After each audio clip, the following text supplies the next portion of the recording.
Testing, 1, 2, 3.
Thank you, Danny.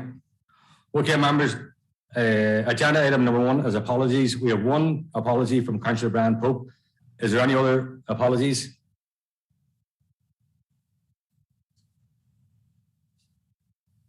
If not, I don't see any. We'll move on to agenda item number 2 on its declarations of interest. And we'll be happy to declare them as the meeting progresses. Okay, members, thank you.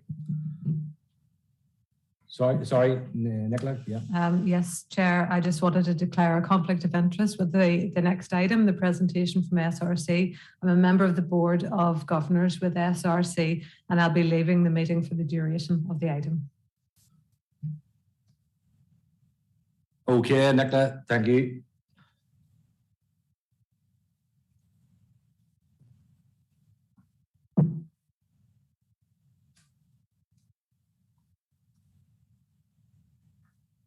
Okay, members, agenda item 3 is presentation from the Southern Regional College. On Zoom, I think we have Brian Dorn, Chief Executive, and Ms. Tracy Rice, Head of Business and Innovation.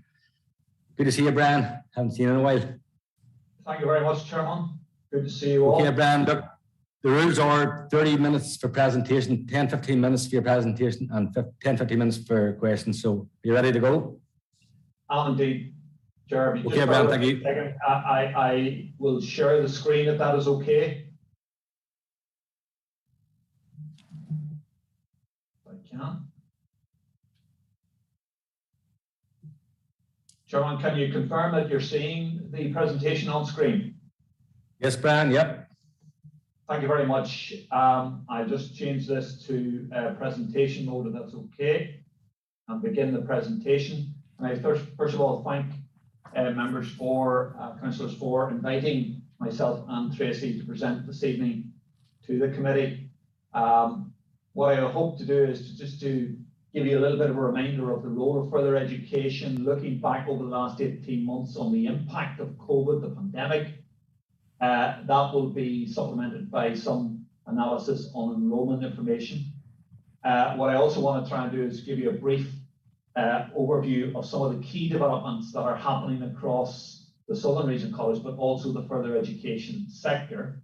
I'll pass over to Tracy then, who will give you an update on some of the key areas of work that she's leading on in conjunction with Council and with other players on business support and innovation. And lastly, to end, just looking at some of the challenges and key policy issues that are facing the further education sector. So without further ado, the first slide I'm going to skip over, Chair, is just by way of background information on some of the infographic information that hopefully all councillors are familiar with in terms of the existence of the Southern Regional College. What I would like to do is just to remind councillors that our remit as a further education college really falls into 3 areas. Economic development, which again Tracy leads up here in the college. The second thing is addressing skills through our curriculum offer and our flexible skills training provision. And the third element is the work that we do primarily through our community outreach team in addressing widening participation and providing opportunities, particularly those who are economically inactive across the borough. So very quickly, as everyone knows, and we are no different to anyone else, we faced massive challenges in that 18-month period or so. During the 2021 academic year, we were hit by lockdown like everybody else, and we had to adjust to new delivery models, and that was a massive challenge for us.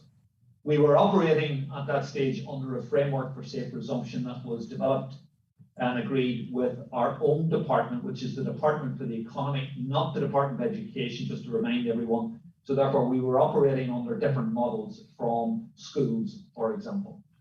We did adjust very, very well, I have to say, to remote learning. It wasn't without its challenges, as you'll appreciate. We had certainly had to invest in the technology in a short space of time, but also provide additional training to our staff, and all dues to our staff who adjusted very, very well, and to the students who responded during that difficult period. The outcome of which was that the vast majority of students were able to complete their qualifications, their learning programs, and progress onwards in the 2020-21 academic year. There are some learners who were unable to complete, and what we're doing is addressing their learning needs as I speak during this autumn term, and we hope to have those students through by certainly the next month or so. So in the 21-22 year, like schools, we are returning and have returned to face-to-face. That was stage 5 on the pathway to recovery. But it's fair to say that we're also still being very cautious and adopting a very cautious approach to our learning.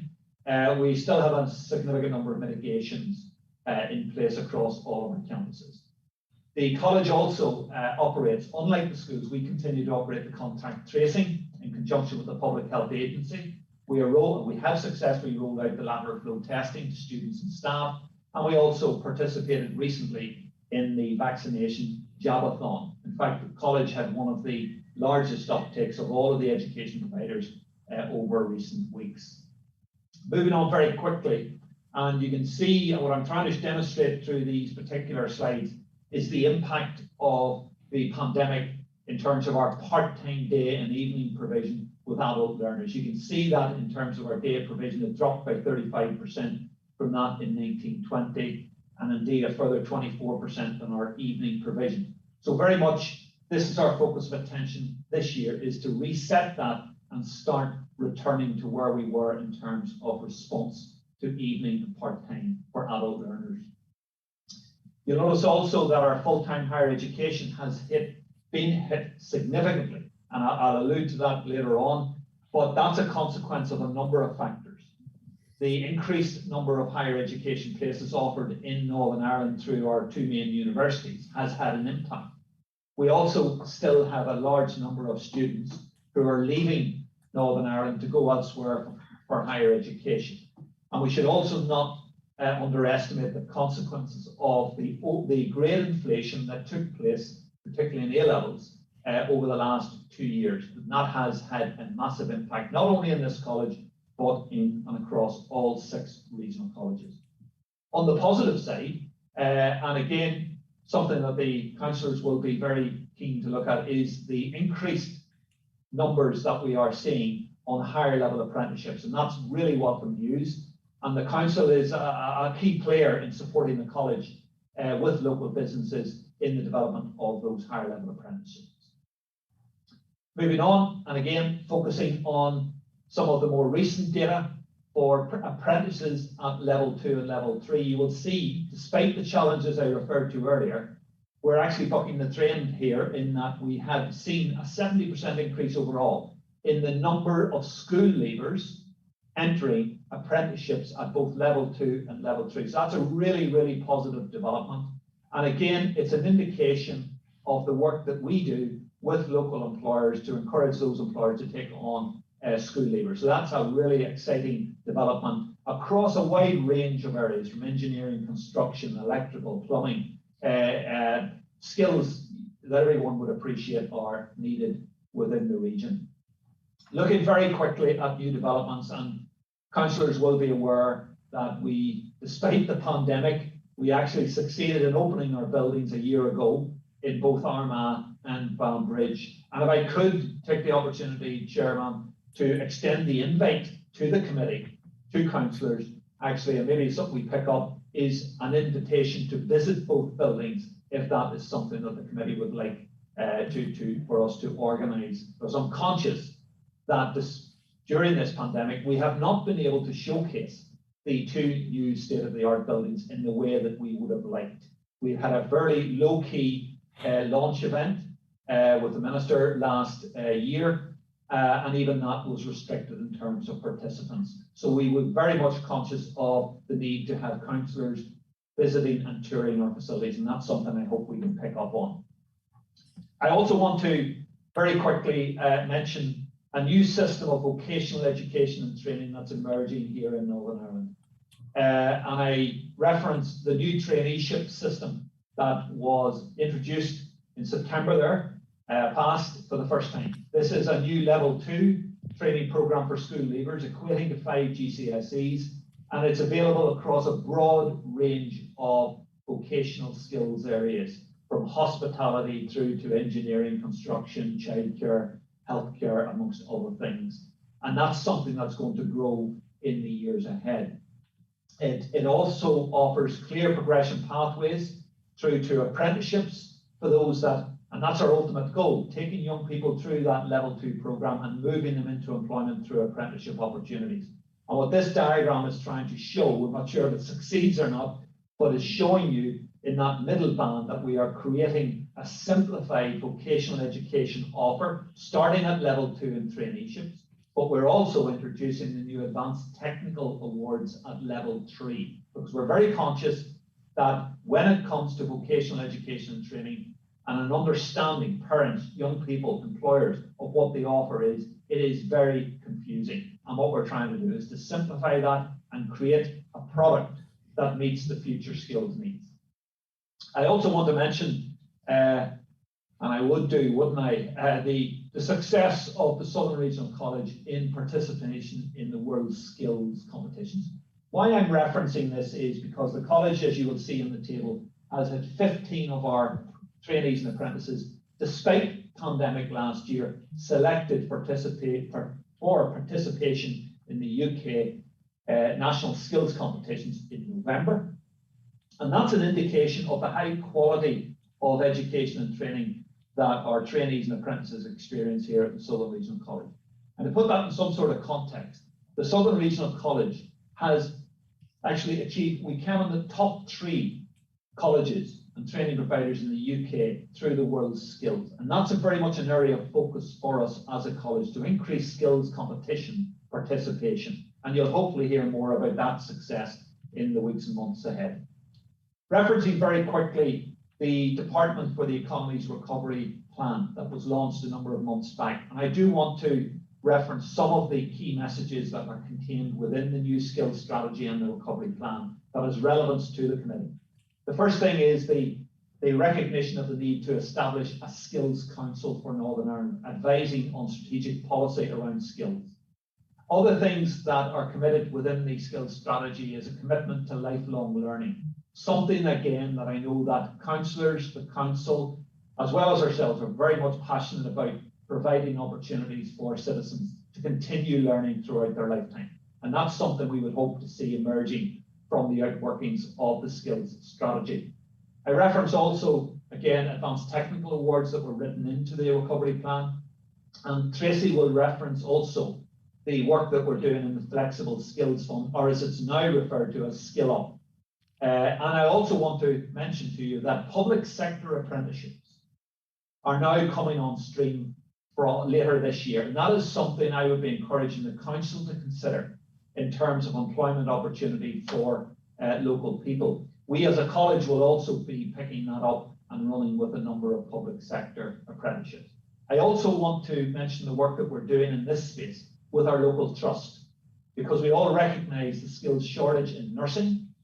And one of the most exciting developments that we have as a college is the work we're doing with the trust and with the Open University, where we have and are delivering what I describe as the first year of the degree programme.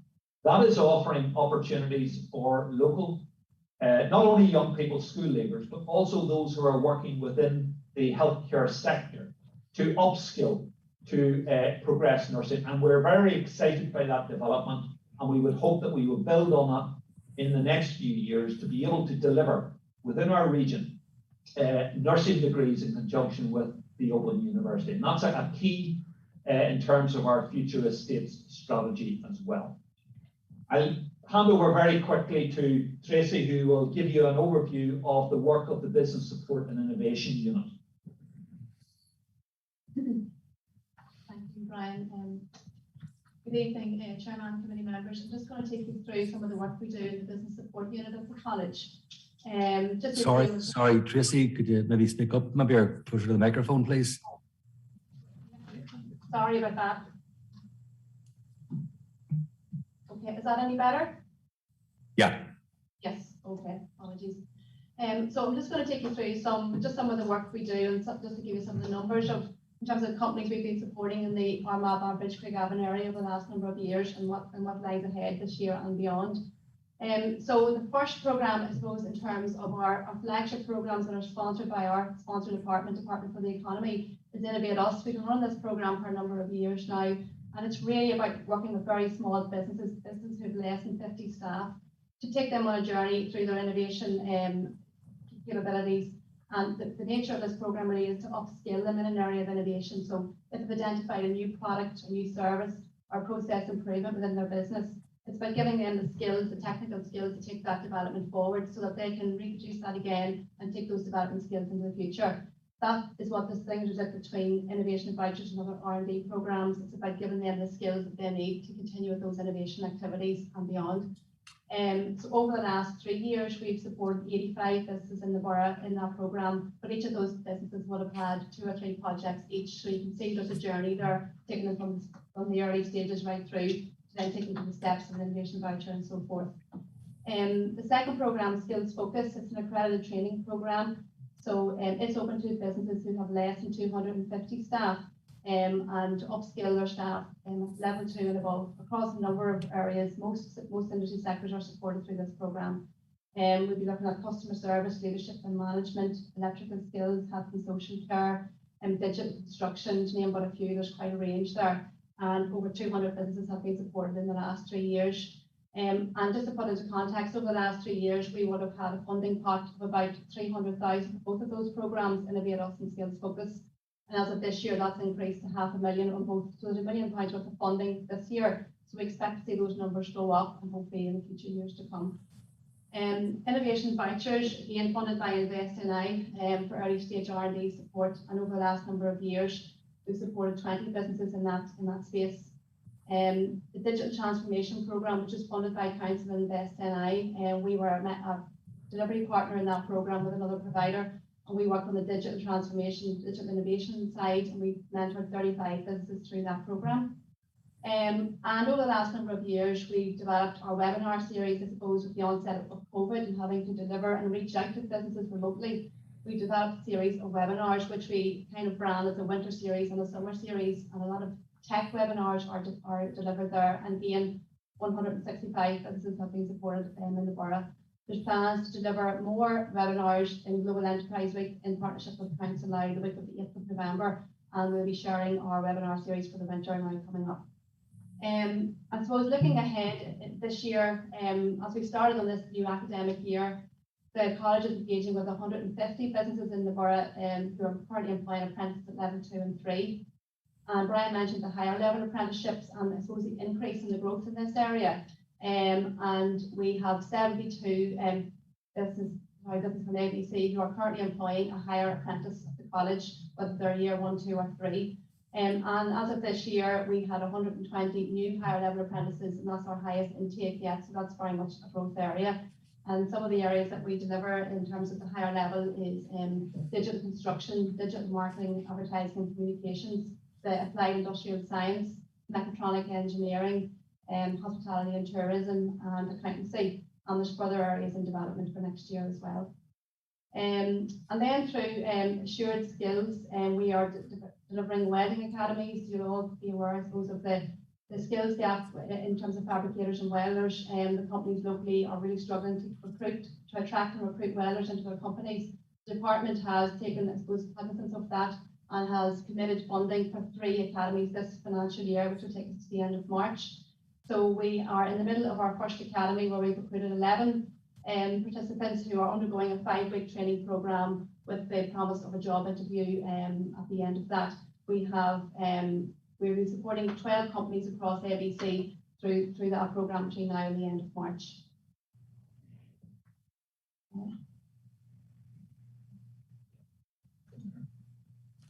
Okay, thank you. And then in terms of the new Flexible Skills Fund, this is a new lifelong learning fund. Courses are free to all people who are over 18 and eligible to work in Northern Ireland or eligible to apply. The department is committed to developing the skills profile, I suppose, of the workforce at level 3 and above, and to help people get the skills to either to get into a job or get a better job or get a promotion within their job. And you can see the 6 key areas there across the screen, 6 priority areas that the course is aligned to. So we have developed a suite of courses. They're now on our website. We've been recruiting to those. We've over 300 enrollments. We've only kicked off there in September. We do anticipate about 600 learners in this academic year, and there's plans for further new areas again going into next year. We also have a number of graduate programs to help reskill our grads into the new areas. You can see their data analytics on the screen, leadership and management, digital marketing, where they will undertake an intense training program over a number of weeks and go into work placement. And again, we are having great success with in terms of the appetite from employers to take on these graduates. So that's what we're working on at the moment, to try and get them into programs over the next month or two. We've also developed a Women Returners program in business administration linked to the logistics sector. Again, that's another sector which is, there's a number of skills gaps there and trying to recruit new talent in. So we've decided to align that program specifically to that sector to try and meet their recruitment needs.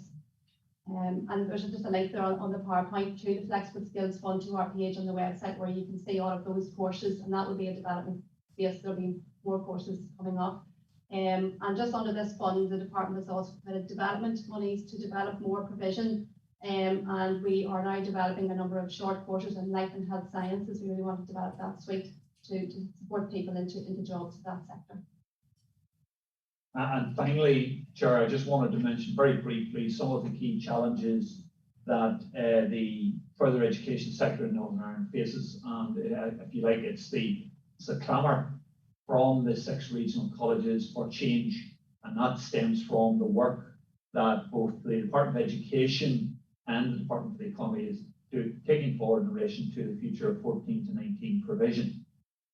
You may be aware of the Independent Review of Education that will be looking at this issue as well, but both departments have brought forward proposals to both ministers. And from a college's perspective, our ask is to address some of the fundamental issues of duplication and provision that exists between schools and colleges, and also to level up and have if you like, a fairer playing field. Because one of our gripes is the fact that we are not able to promote the benefits of vocational education and training to all young people in our region, and dare I say it, in Northern Ireland. That is one of the biggest gripes that colleges have at this point in time. I also mentioned about the need for vocational qualifications reform. And whilst skills is a devolved matter to the Assembly, I think we need to be aware of the changes that are taking place, particularly from Westminster, in terms of English policy, that is likely to have an impact on the availability of vocational qualifications going forward. And that is an area of work that colleges are proactively engaging with our own department on, looking at the future of vocational qualifications. And in fact, our own department has established a new division within its department looking at tertiary qualifications and tertiary education reform. So it's one to keep a watching brief on. And the last point I want to mention is, as I referred to earlier, our challenges as a college in continuing to provide higher education skills opportunities. And one of the areas of work that we, again, as a sector, are progressing in conjunction with the universities is trying to work towards a more coherent tertiary education sector. We, again, are looking for increased flexibility from our own economy department in terms of current policy, so that we have a level playing field, because currently we do not. So there are some of the challenges that I wanted to just leave with you. And Chairman, I'm happy to take any questions at this point. I'll stop sharing the slides so that you can probably see myself and Tracy on screen. That's great, Brian. A very comprehensive report. Thank you, Brian and Tracy. I suppose, Brian, just one thing I picked out of it, and I suppose someone who works in the construction industry, it's great to see that you have a 70% uptake in new apprentices. Excellent work. So, look, we'll open up the floor, and first we have Councillor Barry. Sorry, just with your, okay, Paul. Right.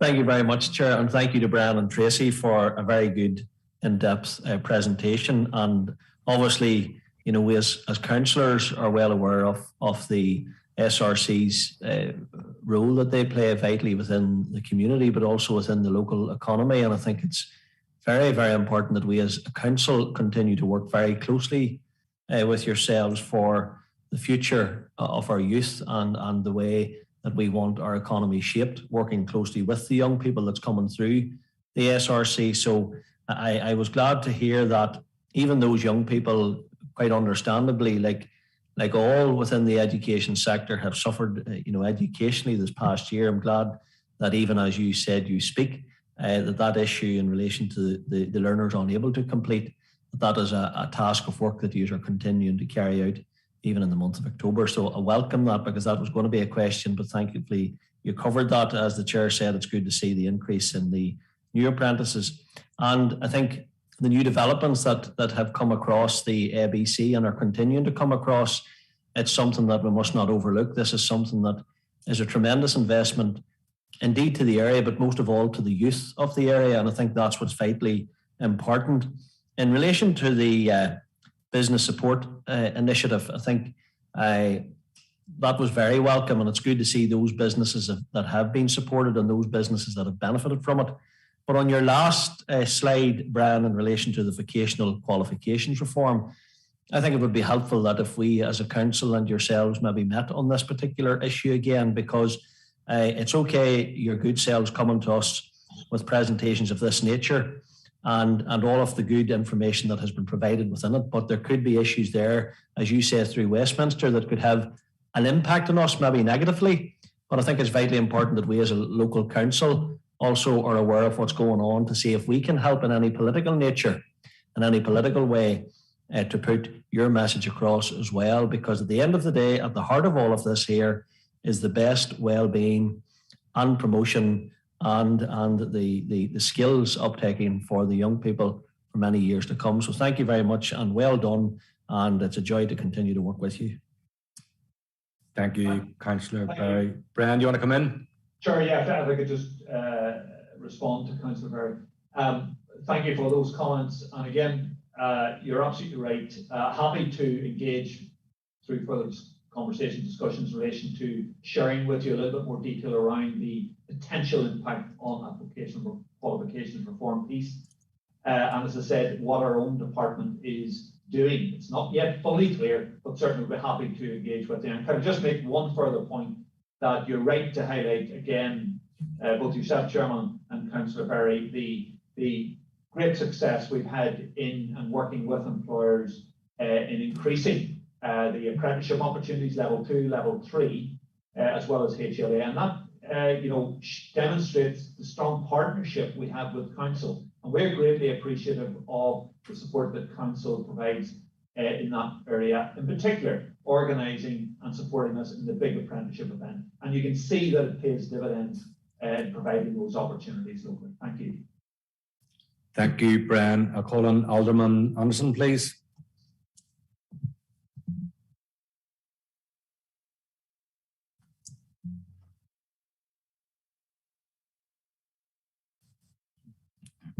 Thank you, Chairman, and thanks to Brian and Tracy for the presentation this evening. It's good to see you again, Brian. It's been a while as well since we last met up. But thank you for the report. It appears to be, it looks a good report on what you have done and what the SCR is doing right, or the SRC is doing right across the time of the pandemic, the 18 months or so. A couple of points I picked up, and you did touch on them.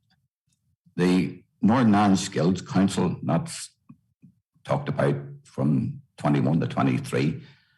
How would that be made up, and what involvement would businesses and companies and things have in that, along with the higher education? So maybe you could give me something on that. The other point was the effect of great inflation going in the past, the fact that it is having on your enrolments, how big an impact that was, if any. And the third point was the nursing courses that you talked about. I'm pleased to hear that, because nursing is something that really needs a lot of work done and a lot of recruitment, and not only getting them qualified, but trying to retain them as well in our health sector going forward. So there's a couple of points, but all in all, a very good report. Thank you for that. And hopefully, when we do meet going forward, or maybe visiting, that we can further discuss things. Thank you, Brian. Thank you, Alderman Anderson. Brian, do you want to come back? Yeah, I try and keep it as brief as possible, responding to all Anderson's comments there. First of all, the Skills Council. The skills strategy, is important to note that the skills strategy is still under consultation.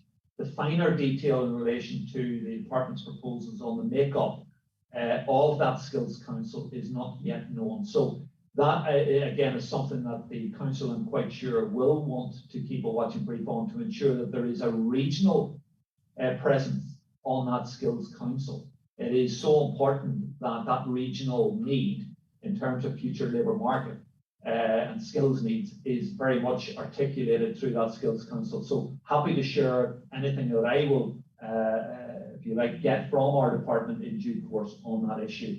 The second one, the grade inflation. Yes, look, the reality is that I think we all recognise that, and let me focus on A-level grades here. A-level grade inflation has been a reality over the last 2 years. How it has impacted on further education is that we're seeing fewer students coming through to study our higher level provision, our mainstream higher level provision. You can see that as well in terms of the university intake, that the like of Queen's are having to actually turn away students as well with grades that in the past would have allowed them to progress on to degree programs. It is still too early to look at this issue, but my concern is that there will be a consequence of grade inflation. I hope I'm wrong, but we are likely to see an increased number of young people who have gone through the university dropping out in the year ahead. And I hope that is indeed not the case, but they may well have been better suited to alternative programs of study. The last point in relation to the nursing courses, all I want to say, look, you must appreciate that the college does not, we cannot deliver nursing degree programs. We're not permitted to do so. So we have to work in partnership with our local universities. That's why we have linked up with the Open University. We're not just delivering nursing with the OU, we're delivering a number of other programs as well.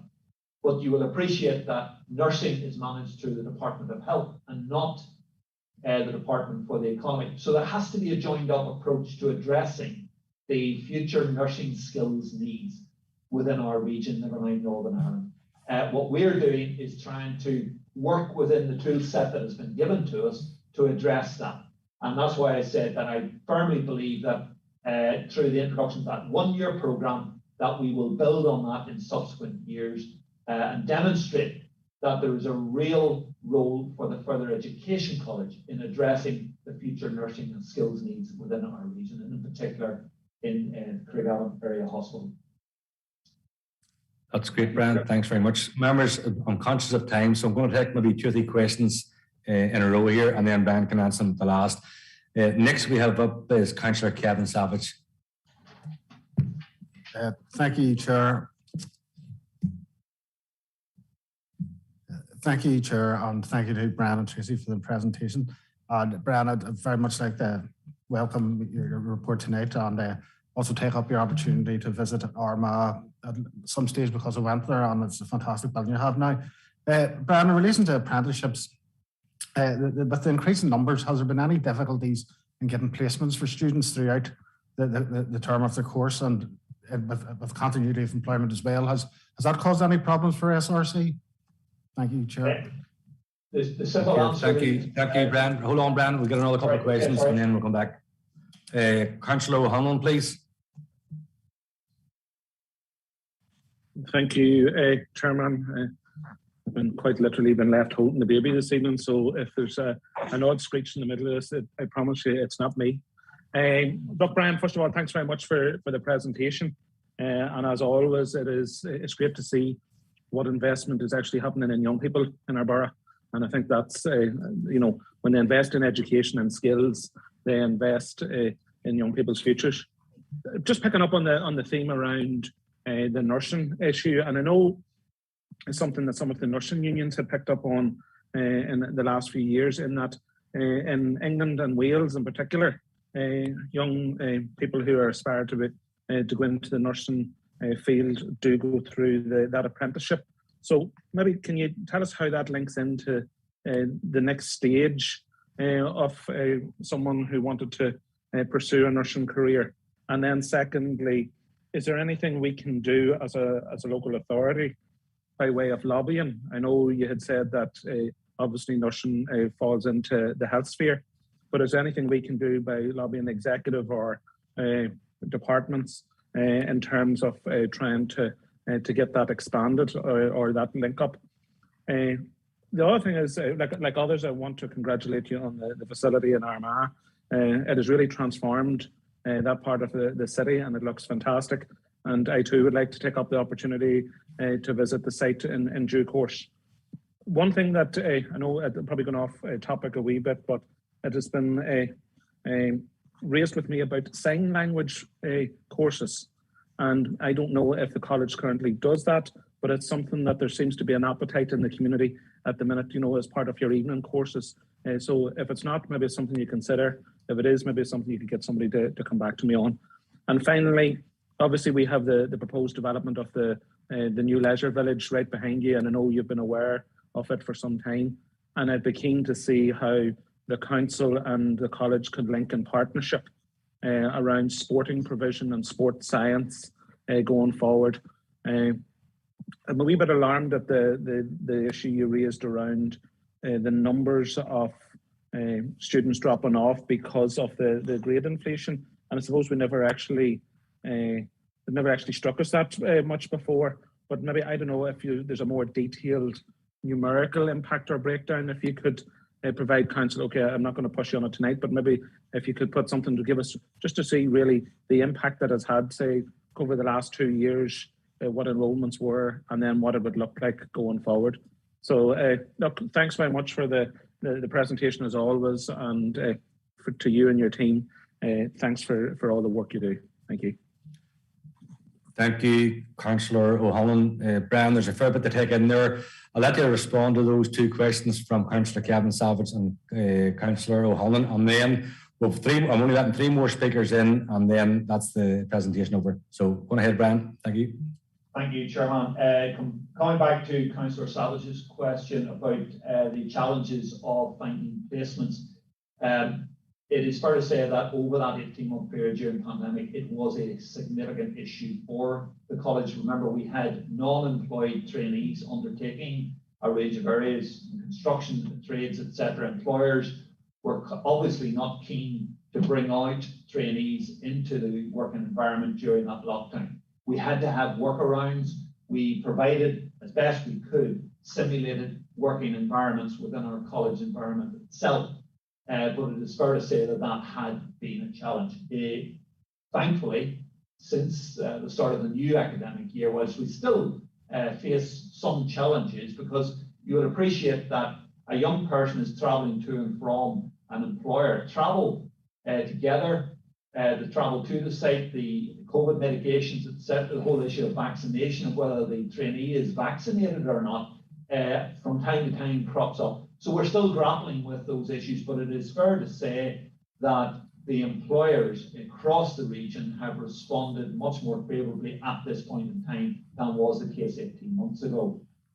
In relation to Councillor O'Hanlon's, some of Councillor O'Hanlon's questions, in relation to the nursing issue, if I could link back the point that I made earlier on, that the Department for the Economy is going to support public sector apprenticeships in key priority areas.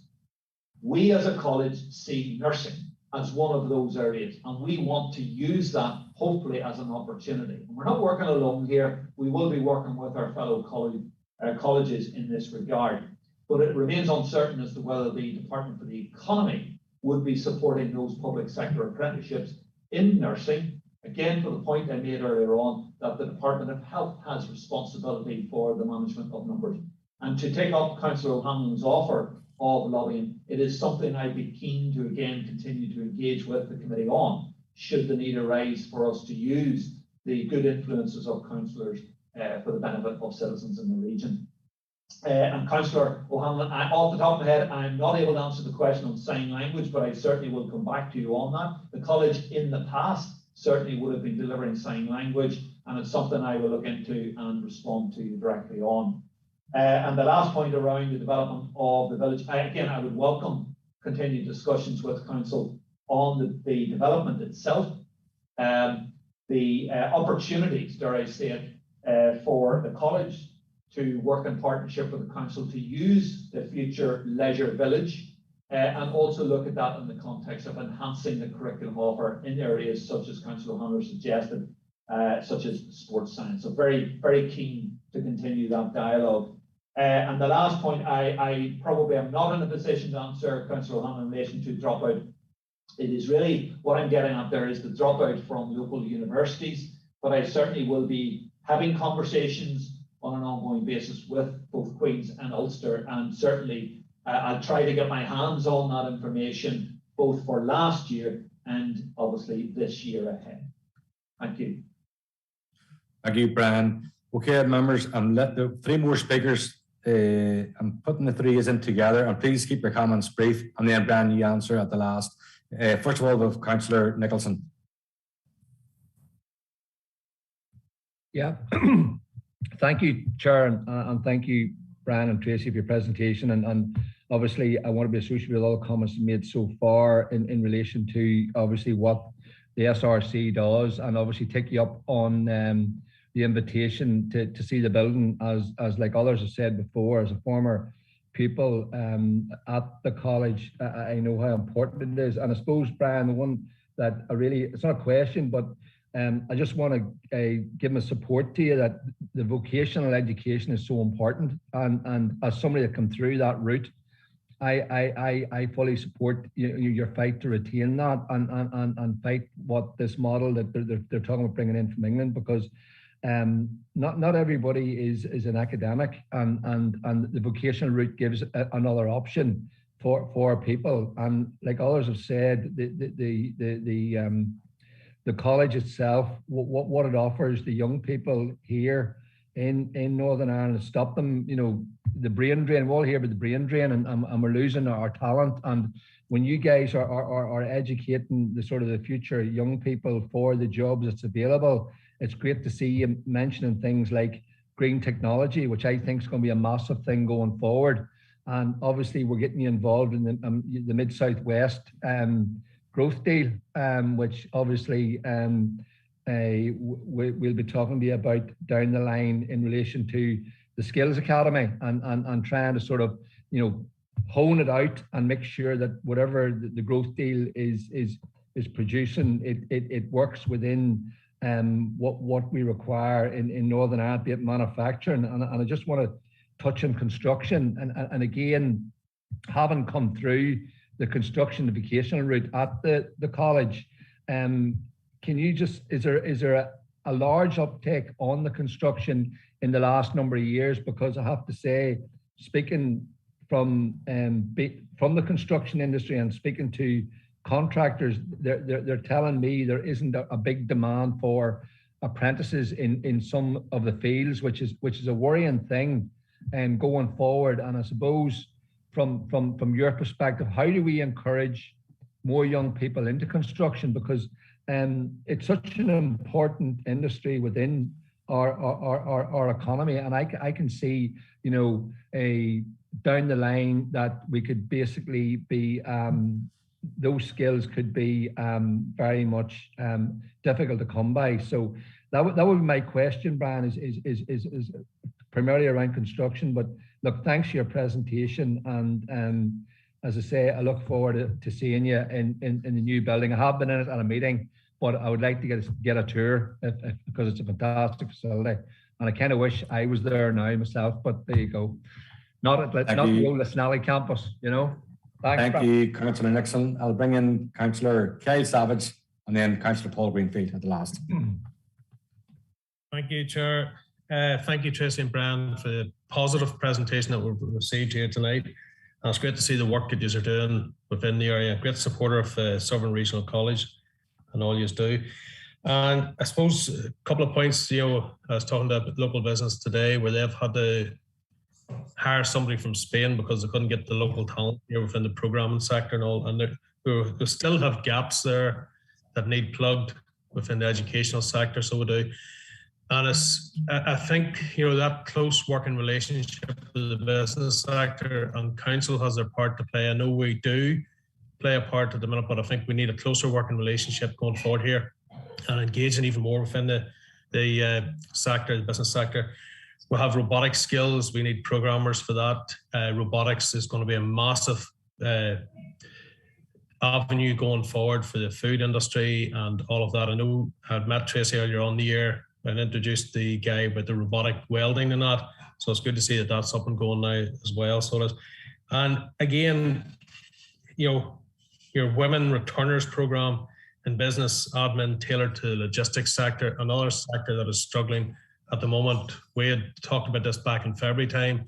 I'd raised it in economic development about the shortages in there. We had a presentation about that. So it's good to see that you are lifting that. But look, a lot has been said. I agree with a lot of stuff that has been said, but there's one thing, and I think we talk about the brain drain, up to 70% of our young people that travel across the water to the mainland for education never return back for jobs here at home, and we've got to stop that. And I think one thing, and I'll finish on this, and it's to secure a qualification which is economically relevant. That is the key that you have in here for me, and that's what gives me the positivity going forward. And I would look forward to working alongside you. I look forward to visiting your centres as well. So thank you very much, Brian and Tracy. Thank you, Kyle. Councillor Greenfield, please, and that's it. Thank you, Mr. Chairman. I'll be certainly very brief, but again, congratulations on especially the new campuses. I'm glad to see the one in Banbridge and how it was finished so successfully during such a time of COVID. Just 2 points I would like to ask on. Is there a particular reason, Brian, that you feel that this massive increase in apprenticeships has happened, and it's something that we can do moving forward? And also just to ask, is all the learning back face to face, or is it still some remote learning just at the moment? Thank you. Thank you, Councillor Greenfield. Brian, there's a lot to take in there, and maybe could you just keep them as brief as you can, please? I will, if I could, just take Councillor Greenfield's questions first. First of all, we are and have returned to face-to-face delivery.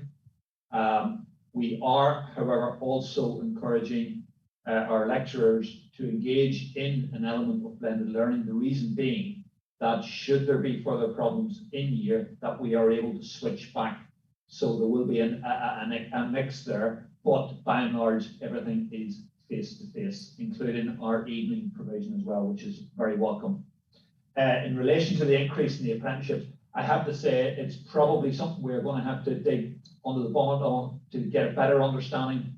I think that the introduction of the new traineeship system is, you can't talk about one without the other, because the traineeship system is the non-employed route, apprenticeships being the employed route.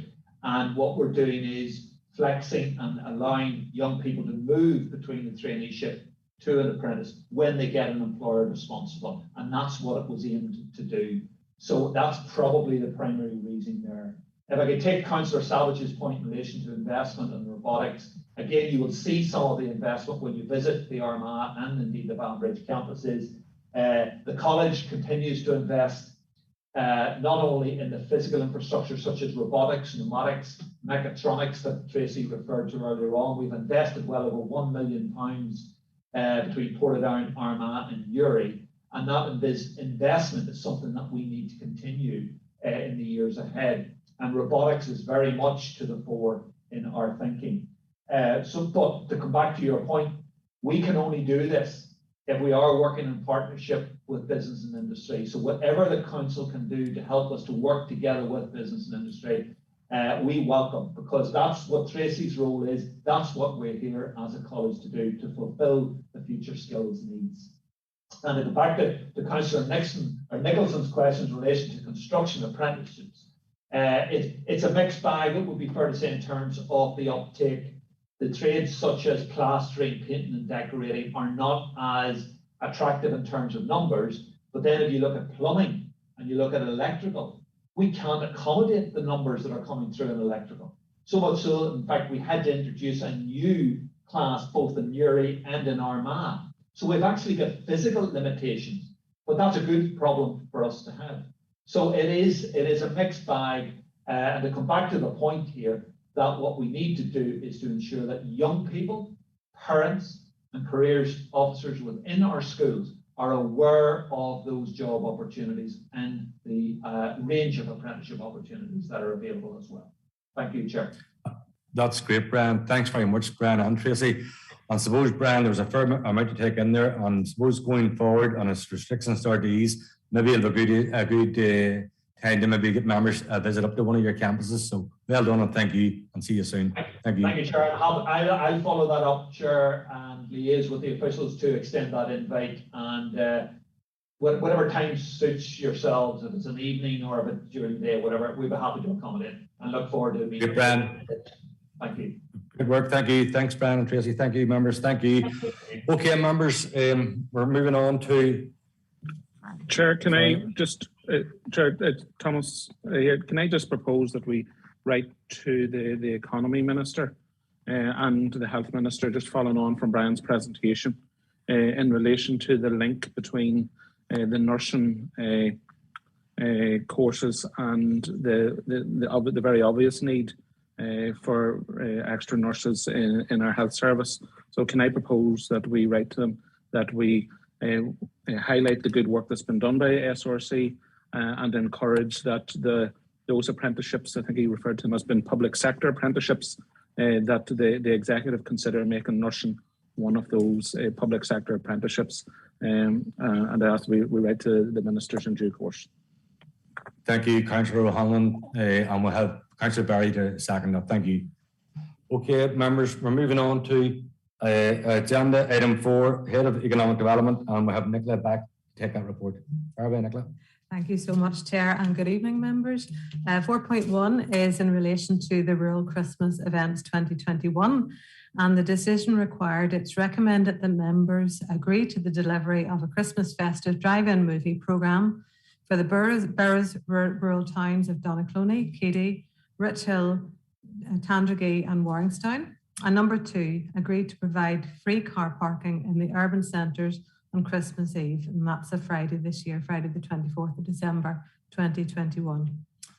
Okay, Nicola, thanks very much. Councillor Baxter, please. Yeah, thank you, Nicola. I'm just following on from the meeting we had during the week. I think it's a very positive step, actually, the things that we are, the things that are being proposed, and thank the officers for bringing it forward. You know, there will be a bit of an issue in terms of timings and things, but I think it'll be very welcome, especially in those rural communities, what we're proposing here. So I'm quite happy to recommend the proposal. Thank you. Thank you, Mark. Councillor Barry, please. Thank you, Mr. Oh, have I to hold on?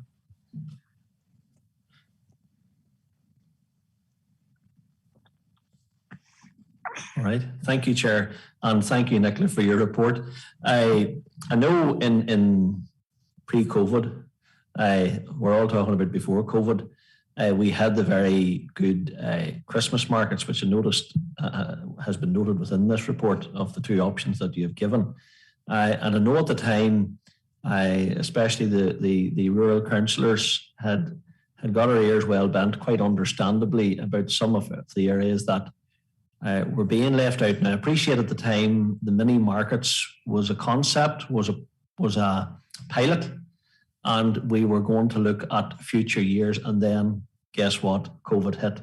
So that put everything on its head. However, it's still have to deal with the elephant in the room. And those mini markets were exceptional. They were very good, very positive, and they were very good for the town on that particular evening. It brought quite a number of people out. Did it help the local businesses? Probably not, but it did create a more vibrant sort of atmosphere coming up to Christmas. And I would just like it maybe explained a wee bit more in relation to, firstly, in relation to sort of, obviously this drive-in movie program and how that is actually going to proceed and what is the process of that. And why you feel the markets. I was thinking more even in the town centres during the day, maybe having like like the Bucks Fest and the like of Banbridge, but having it sort of themed around Christmas, so that during the day the town centres would have a bit of music and a bit of Christmas theme to it. So I would like to hear more about that. And last but not least, Market Hill. Market Hill is a thriving town, and they felt badly let down because they weren't in the last Christmas mini market. And we had told them that, look, this is a pilot, folks, but that it could well be rolled out. And it probably is one of the most thriving small rural towns within the ABC area. And I just found it regretful that it wasn't listed in this. I appreciate you can't list all the towns, but I think it's important that they would be included. And I would propose that could be considered and looked at. But I would like a wee bit more meat on the bones there in relation to this sort of drive-in movie. And had we looked at other options? Thank you. Thank you, Councillor Barry. Nicola, do you want to take it up? Yes, thank you, Chair. Yes, Councillor Barry, you've mentioned three very important issues. I'll deal with the first one that I have on the list, the drive-in movie programme. The drive-in movie programme has, in the past, a number of other departments. For example, a community development department ran it in September 2021 for Good Relations Week, and it was very well received. It was a huge success and created a good bit of excitement for communities coming together, but also making sure that people were safe and kept their distance in line with the COVID-19 safety guidelines. So I suppose because it was such a success and it is such a safe option, it's being put forward as a recommendation. And we would see it very much working like that if members were to agree to it for this Christmas as well. There are other factors, though, to be considered. You're quite right. It's not simply a matter of putting a movie on and everybody turns up for it. It requires a 60-day working arrangement to apply for a licence. So we will be looking at doing this probably in late December at the earliest, and we need to find suitable locations. But all of those things can be agreed with members and shouldn't be any difficulty to overcome those in the run up to Christmas and into the new year. So you also asked then about why not a Christmas market. Well, we went into this in quite a bit of depth last month, but in relation to the Christmas markets, resourcing this year is quite difficult in that we do have resources, quite a challenge with COVID among our own teams and with COVID in the future. We're trying to act responsibly and adhere to health and safety guidelines during this time whenever things can change really, really quickly as well. And then we also know that we can't ticket and we can't marshal the outdoor markets of this nature. It's very, very hard to do. And if we were to do markets of this type, they would have to be held in private land because we can't, there isn't the time to get the road closures in place either. So those are just some of the obstacles in terms of the Christmas markets. But that's only our recommendation as officers. In relation to the Market Hill and why the areas were chosen, I think you've already hit the nail on the head there. In 2019, the council delivered a pilot Christmas Twilight Market programme, as you'd mentioned, the aim of which was to try and develop capacity within the local communities and rural towns and villages, so that the communities would feel encouraged and empowered to take on the event in the future. It was very successful and financial support was provided for that. And it was a pilot, and the idea was to rotate it around the various rural towns. So Market Hill might be one of the contenders that members want to agree to as well. Thank you, Nicola. That was a comprehensive reply. Thank you. Members, we have 4 more speakers. I want to take it in twos now. I'll take Councillor Kyle Savage and Councillor Sam Nicholson together here, and then Nicola can come back in. Thank you. Thank you, Chair. Happy to second what's in front of us here, for the movies, drive-in movies and that. And I think it's important. We have a duty of care to the general public, and do we even have the staff to facilitate anything else? I don't think we do, and we're following the guidelines, and I think it's responsible of our officers doing that. So it is, and I take it that this is a general run right across council, and take it that Georgian Day is following the same health and safety that we're doing here in this here. And indeed, Nicola, you and your department are taking leadership here and showing true leadership. So I'm happy to second that proposal, and that we move to that. There's a budget in place, and we need to work with that. And your time scales are tight for starting to chop and change now. So there. So, and we've got to think of the staff as well. Staff will be working hard in the run up to Christmas with all the other switch ons and that. So we've got to think of our own staff as well. So happy to second that proposal, Councillor Baxter. Thank you. Thank you, Kyle. Councillor Nicholson, please. Yeah, thank you, Chair, and thank you, Nicola, for the report, and thanks for the explanation why you've kind of opted for the movies rather than the toilet markets. And I suppose, like my colleague, the previous speaker, I can see, you know, that there's definitely an argument that in relation to, you know, public health and where we are in the pandemic. But the nightclubs are open at the end of October, so you know it's all changed after that. So I don't see how the markets as an option is going against public health guidance. But look, I can see the issues with staff and trying to deliver within this period of time and getting the land and those sort of things. So look, happy to go with the movies. Now, obviously, I'm hoping there's going to be like an advertising campaign on the back of that people are aware what the movies are and when they're on and where they're on. And I would also support Councillor Barry that we need to include Market Hill in this. It is one of our most thriving, vibrant market towns. I know it's not tier 2, which I'm assuming that's what this is based on. But that's debatable. I'm sure I see Alderman Spears' hand up there, so I'm sure he'll have something to say about that. But look, I do think Market Hill needs to be included in this as part of this proposal. If Councillor Barry is making a proposal to include Market Hill, I'm happy to second it. But look, happy enough with the car parking. Very important. There's car parking on the mouth of Christmas. So absolutely, no problem with that at all. And as I say, as long as there's a good advertising campaign with these movies that everybody knows what they are and where they are, I'm happy to support. Thank you, Chair. Okay, thank you, Sam. Nicola, do you want to come back in? Yes, Chair. Yes, you're absolutely right. Councillor Nicholson, yes, there will be a full programme of advertising, letting people know where the movies are going to be and when they're going to be on. And hopefully it'll be very exciting for those attending. Good. Thank you, Nicola. Sorry, Alderman Burns, I just seen your hand up there. I'll let you in now, along with, and then Councillor O'Hanlon, and finish off with Councillor Alderman Spears. Thank you. Thank you, Chair. And just fully supportive of this here, but I was wondering, what about Guildford and Rathfriland? You know, they're towns that need something as well.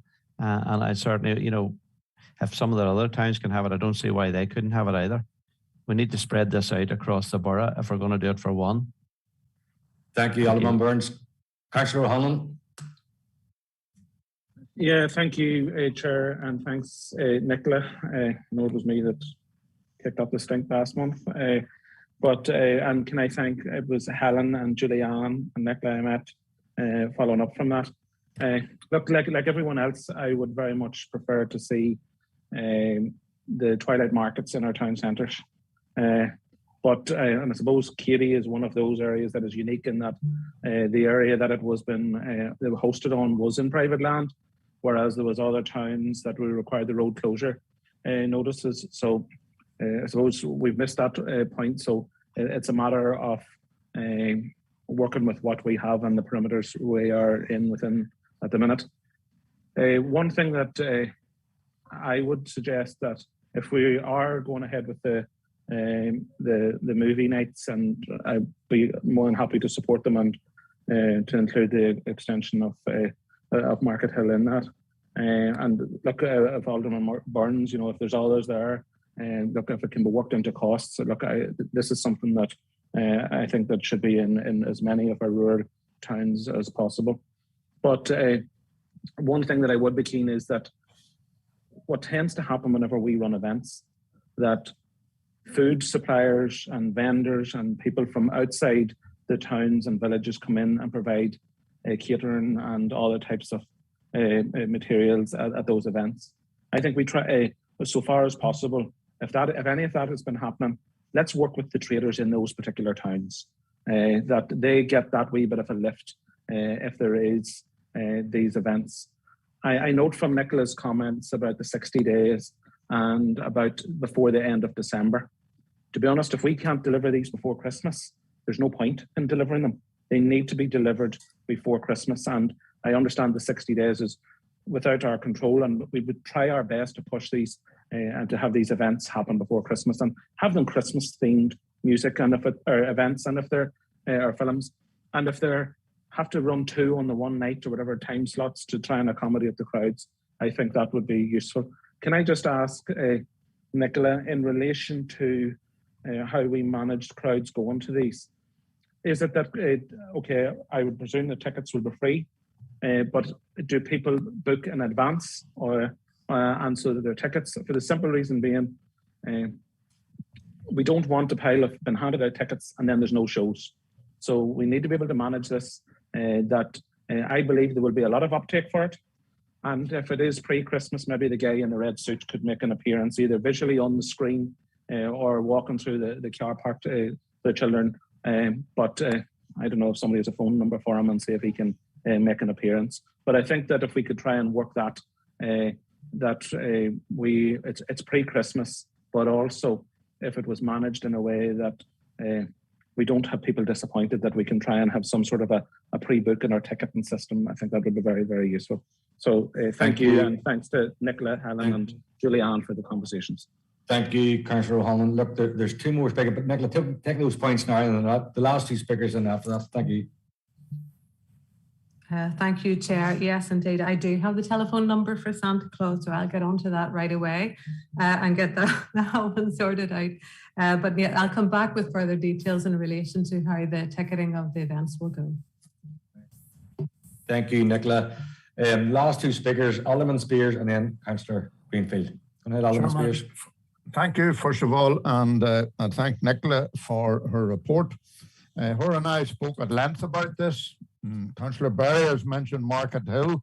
I have mentioned Market Hill in terms of this context, but we're back to, and we need to resolve the issue of the stage 2, stage 3 towns.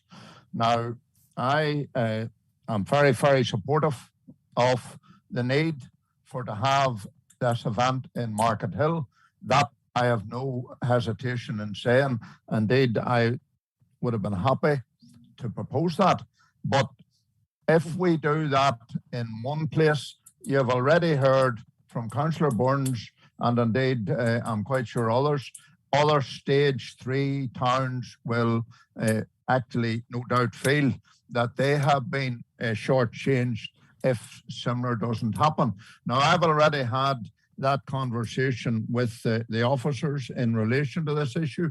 And if we can work to the point whereby this is rolled out across the area, all to the good. Now, as regards the markets and the experience in the past, there was 2 that I attended, one in Rich Hill, and the one in Rich Hill was in the playing fields, in the car park at the playing fields, and I'm not so sure that there was any of the businesses in the village had any participation in it. So that is one point. The second place that I was in, and Councillor Barry was there as well, and that was in Tandregee. It was in the centre of the town, on the main street of the town. And I never understood why it couldn't have been in Rich Hill. It would have had the same effect closing the street as it had to happen in Tandregee. So we need to work our way through these, folks. If we're going to have this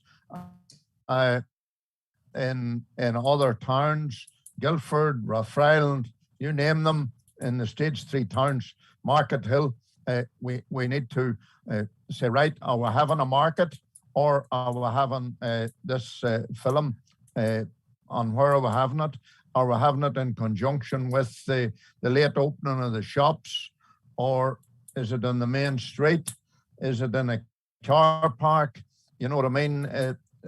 There's a lot of logistics of where an event of this nature is actually held. If you have it in the town, in a car park, yes, people will go to the car park and watch.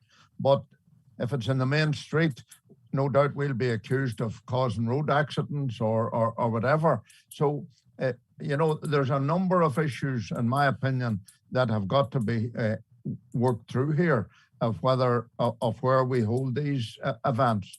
So that's all I would say, but I'm happy to support the fact that this is rolled out in the stage 3 towns, as per my conversation with Nicola and others last week in relation to Thank you. Yeah, points well made, Alderman Spears. I'm sure Nicola will reply in due course. Councillor Greenfield, and that's the last speaker on this item. Yeah, and I'll be very brief. If I could ask through you, Chair, just the Saturdays that we're doing free and the Christmas Eve, could I just also ask what the additional dates that we had talked about? I think at this committee previously last month, if our Brian would know that, for November, I think there was a suggestion of it.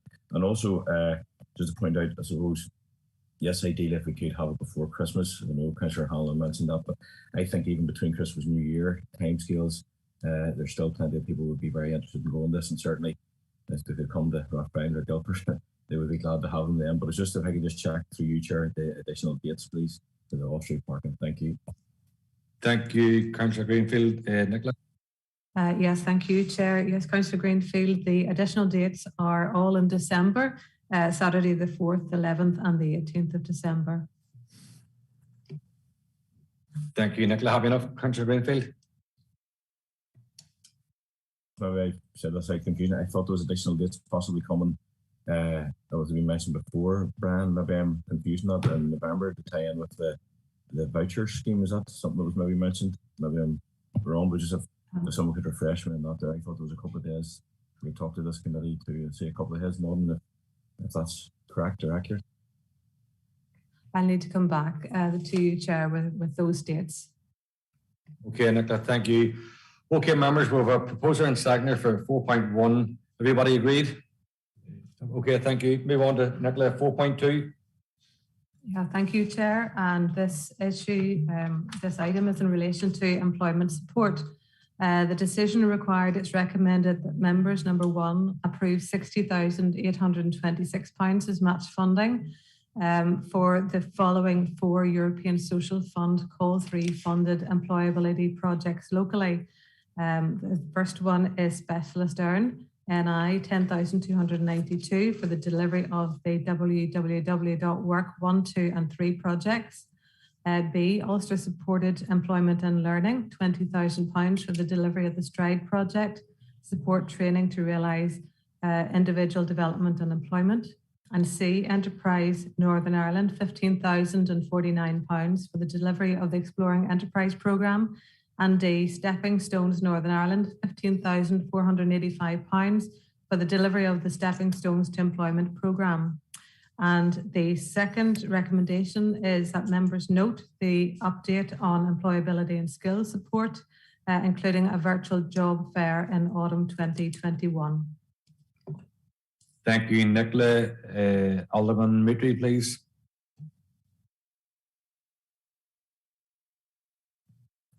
Happy to propose, Chair. I think this is all very worthwhile work. Thank you, Alderman Mitri. Councillor Kyle Savage, please. Thank you, Chair. Happy to second that. And it's after our presentation earlier on. I think it's important that we continue on and work for the good of everybody in the community. Thank you, Councillor Savage. Members, we have a proposer and seconder. Everyone agreed? Great, thank you, members. Moving on to the next 3 items are for information, unless someone has anything to say, we'll move on to the item agenda 5. Sorry, Councillor Nixon, you want to come in here?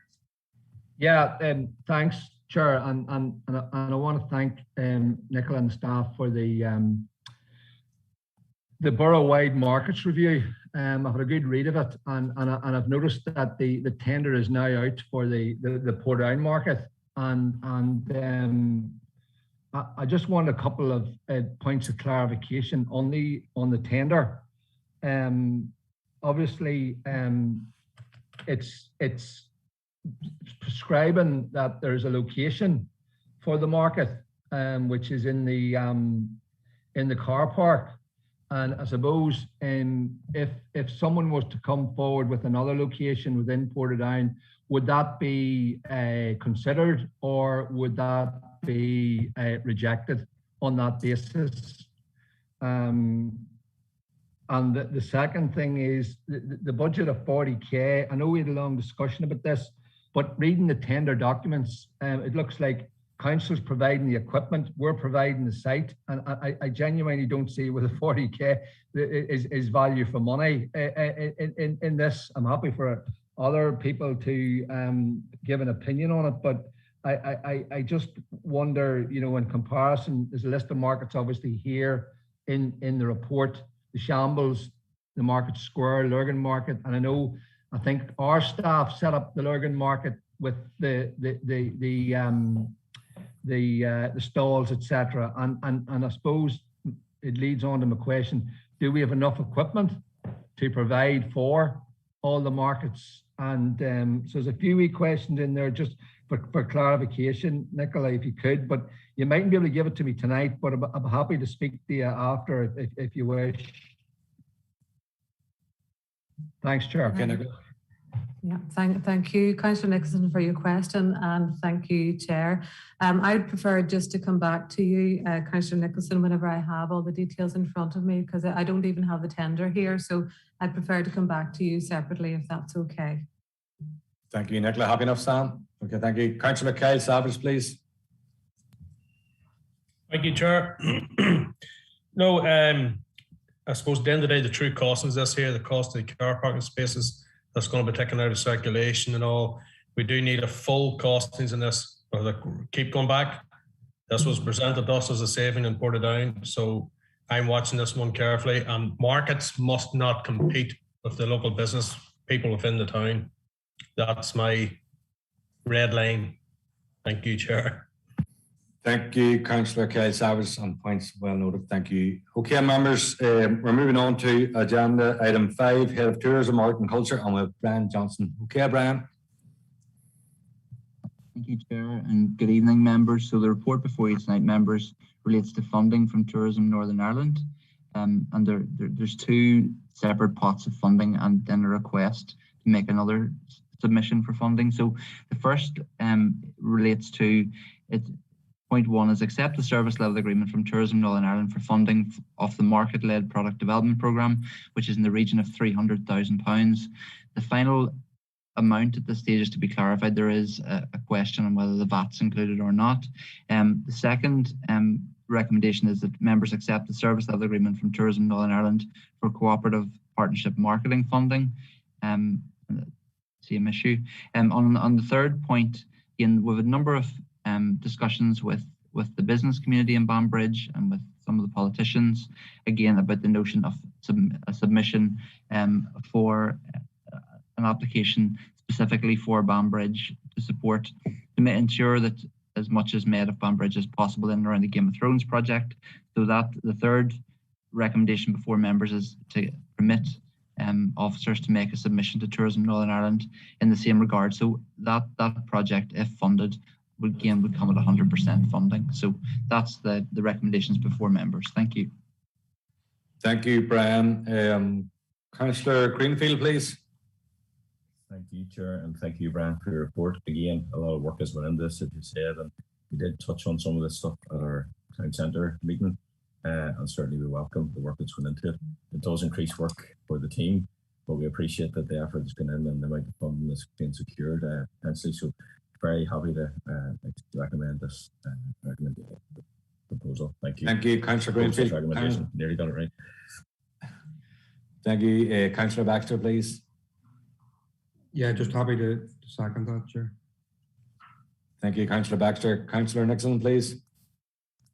Yeah, happy to support, Chair, and I think it is really important. And Brian touched on there, like, you know, Game of Thrones is a massive opportunity for Banbridge, and I do think there needs to be a presence within the town to link the facility. Because I actually met during my term as Deputy Lord Mayor, the Mayor of they had Harry Potter.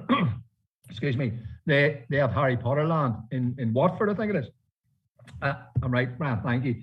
And they had no idea what they had coming. And I think we're in the same with Game of Thrones. I actually don't think we actually understand the scale of this here, the potential that this is going to bring to our borough. And like it's huge. And now that obviously travel is beginning to open up, it's going to be even bigger. So we need to be ready. And I think Banbridge as sort of the neighbouring town to it needs to be, you know, sort of Game of Thrones ready. So yes, Brian, I totally support this. Thank you. Thank you, Councillor Nixon. Brian, happy enough with that there, Brian? Thank you, Chair. Okay, members, next item is for information only. Unless someone wants to speak, we'll move on. No speakers. Oh, sorry, Alderman Moodley, missed you there. Go ahead.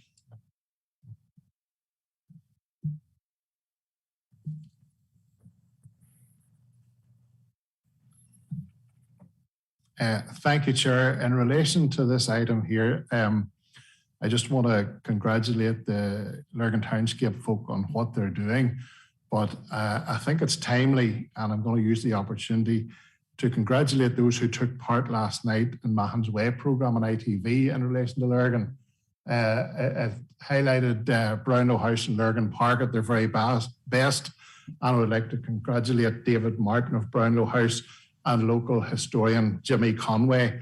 And things are going well in Lurgan. Also want to congratulate the Friends of Lurgan Park and the Friends of Shankle Graveyard in the very positive, truly cross-community work they're doing in the town. Thank you, Chair, for letting me come in there.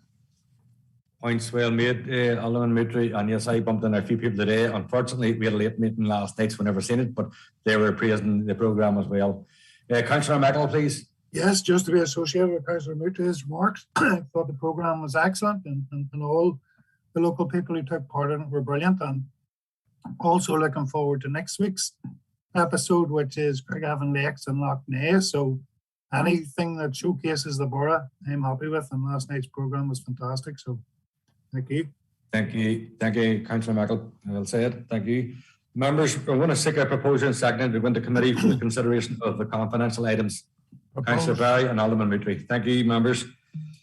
Okay, members and online viewers, in accordance with Schedule 6 of the Local Government Act, we will now be moving into a confidential session of the Council. This means that we will be turning off the public feed of the meeting. This will be returned when the meeting is restarted. Can I ask ICT officers to please turn off the feed and confirm with me when the confidential section of this meeting can proceed?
Okay, thanks, Danny.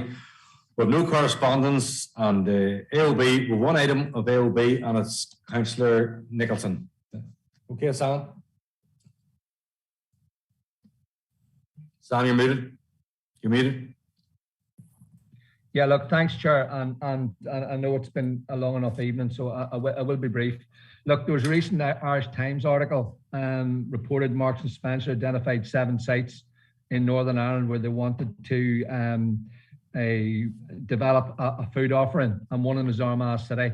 So what I want to say is this is a fantastic opportunity for Armagh, and I suppose I would like officers to investigate with Marks and Spencer. Now, I appreciate Armagh already has a Marks and Spencer's on the Moy Road. However, I don't believe that serves anything in regards to footfall to our city centre. And since becoming a councillor, it's one thing that I've aspired to do. It would be to get Marks and Spencer's into Armagh city centre, because I think it would be a great addition to the offer that we have at the moment. So I would like to task officers to investigate this opportunity and bring a report back to this committee. That's it, Chair. Thank you. Okay, Sam, thank you. Olga will bring you in. Yes, thank you, Councillor Nicholson, and it's good to hear about commercial interest and retail investment for our borough, and we will be following that lead up. Thank you, Olga. Happy enough, Sam? Okay, members. Yes, Chair, more than happy, thank you. That concludes the meeting tonight. Thank you for your patience and have a safe evening. Thank you. Good night. Thank you.